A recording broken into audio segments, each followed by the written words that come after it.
بسم اللہ الرحمن الرحیم۔ عزیز ساتھیوں اور محترم نوجوانوں، رمضان المبارک کا مہینہ عنقریب شروع ہونے والا ہے۔ اللہ سے دعا ہے کہ اللہ مجھے بھی اور آپ کو بھی رمضان المبارک کی رحمتوں سے مستفیض فرمائے۔ رمضان المبارک کا مہینہ آتے ہی آپ حضرات دیکھتے ہیں کہ اللہ تبارک و تعالیٰ کی رحمتیں اور برکتیں اور اللہ کے انعامات بندوں پر برسنے لگتے ہیں۔ اللہ کے انعامات کی بارش بندوں پر ہونے لگتی ہے۔ اس کے انعامات کی بارش کا نظارہ آپ حضرات کو سناؤں کہ آپ حضرات دیکھیں گے کہ کوئی غریب سے غریب آدمی بھی کیوں نہ ہو، وہ بھی رمضان المبارک کے مہینے میں وہ نعمتیں کھاتا ہے، وہ نعمتیں پیتا ہے کہ جو رمضان المبارک کے علاوہ اس کو میسر نہیں ہوتی ہیں۔ ایسے ہی بڑے سے بڑا آدمی کیوں نہ ہو، اگر وہ رمضان المبارک کے علاوہ ان نعمتوں کو کھاتا ہے تو مستقل نہیں کھا پاتا، روزانہ نہیں کھا پاتا۔ لیکن رمضان المبارک کا مہینہ ایسا ہے کہ ہر روز روزانہ مستقل اللہ تبارک و تعالیٰ کی نعمتوں سے مستفیض ہوتا ہے۔ اللہ کے انعامات کی بارش جو ہے برستی ہے۔ تو کوئی امیر ہو، غریب ہو، مالدار ہو، کمزور ہو، ضعیف ہو، کیسا بھی آدمی کیوں نہ ہو، وہ اللہ تبارک و تعالیٰ کی نعمتوں سے اس مہینے کے اندر سرفراز ہوتا ہے۔ میرے عزیزوں، مجھے آپ حضرات کو ایک پیغام دینا ہے، اور پیغام یہ ہے کہ رمضان المبارک کے مہینے میں ہم دیکھتے ہیں کہ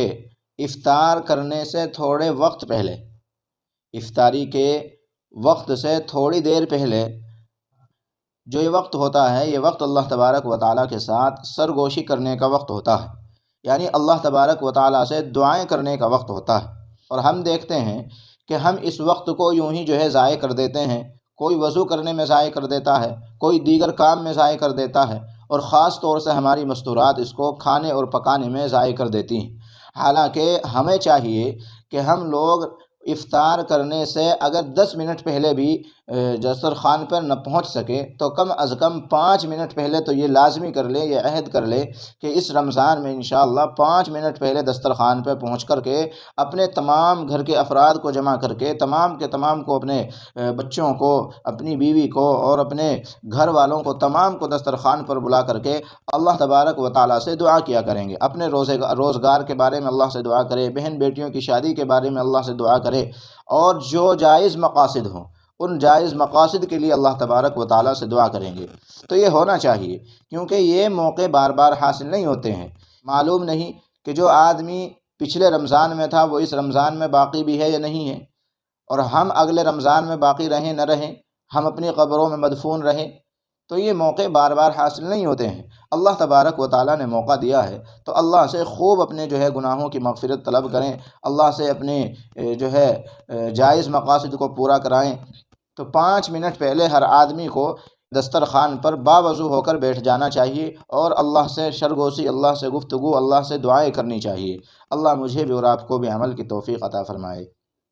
ایسے ہی دوسرا پیغام یہ ہے کہ ہم جب اپنے دسترخوان پر بیٹھتے ہیں تو دسترخوان پر بیٹھنے سے پہلے ہمارے دسترخوان پر جو نعمتیں ہوتی ہیں ان نعمتوں کو دیکھ کر کے ہمیں اللہ کا شکر ادا کرنا چاہیے کہ اللہ نے ہمیں اس قابل سمجھا، اس قابل بنایا کہ آج ہم اللہ کی نعمتوں سے سرفراز ہو رہے ہیں۔ اسی کے ساتھ ساتھ ہم اپنی ساری کی ساری افطاریوں میں سے تھوڑی تھوڑی کر کے اپنے پڑوسیوں کے گھروں تک ضرور پہنچانے کی کوشش کریں۔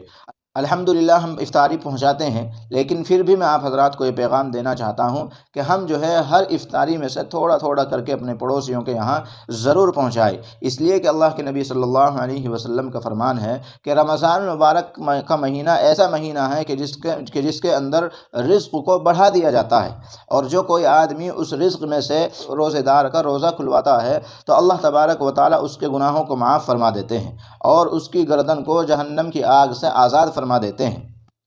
اور اس کو روزے دار کے جتنا ہی ثواب عطا ہوتا ہے، اور روزے دار کے ثواب سے کچھ کمی نہیں کی جاتی ہے۔ تو اس طرح کی یہ مضمون جو ہے حدیث میں ہے۔ تو روزے دار کا روزہ کھلوانے کا اجر و ثواب بہت بڑا ہے۔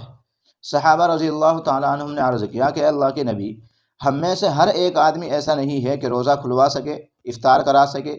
اللہ کے نبی صلی اللہ علیہ وسلم نے فرمایا کہ میرے صحابہ، اگر آدمی ایک گھونٹ دودھ سے یا ایک گھونٹ پانی کے ذریعے یا ایک کھجور کے ذریعے بھی کسی آدمی کو افطار کرا دیتا ہے تو یہ ثواب اللہ تبارک و تعالیٰ اس کو بھی عطا فرماتے ہیں۔ تو میں یہ عرض کر رہا تھا کہ اپنے پڑوسیوں کا ضرور خیال رکھیں، کہیں ایسا نہ ہو کہ ہمارا دسترخوان اللہ کی نعمتوں سے بھرا پڑا ہے اور ہمارا پڑوسی اس کے یہاں بیچارے کے افطار کرنے کے لیے بھی کوئی ساز و سامان نہیں ہے۔ تو ایسا نہ ہو، اپنے پڑوسیوں کا خاص طور سے خیال رکھیں۔ اور ماشاءاللہ ہمارے علاقوں میں یہ رواج ہے کہ ہم اپنے افطاری میں سے مساجدوں کے اندر بھی جو ہے افطاری بھجواتے ہیں۔ میں آپ حضرات کو اس کے متعلق بھی بتا دینا چاہتا ہوں کہ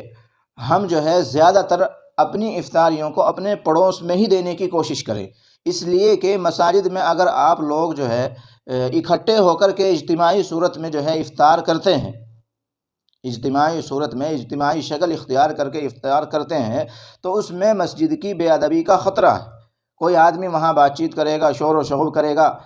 بلند آواز سے بات چیت کرے گا، جس کی وجہ سے مسجد کی بے ادبی اور بے حرمتی ہوتی ہے۔ اعتکاف کی نیت کے ساتھ مسجد میں رہ کر کے افطاری کرتے ہیں تو باعث ثواب۔ میرا یہ پیغام ہے کہ افطاری کو مسجد میں پہنچاتے وقت سب سے زیادہ اپنے پڑوسیوں کا خیال رکھے۔ مساجد میں الحمدللہ امام صاحب کا کھانا ہوتا ہی ہے، وہاں سے افطاری ان کے حساب کے مطابق آ ہی جاتی ہے، اور اگر افطاری مساجدوں میں زیادہ اکٹھی ہو جاتی ہے تو بیچارے امام صاحب کو پریشانی ہوتی ہے۔ ہم نے دیکھا ہے کہ بعض علاقوں میں، بعض مساجدوں میں ٹب کے ٹب جو ہے بھرے رکھے رہتے ہیں، افطاری کے ٹب کے ٹب بھرے رکھے رہتے ہیں، بیچارہ امام صاحب کہاں اس کو پہنچائے؟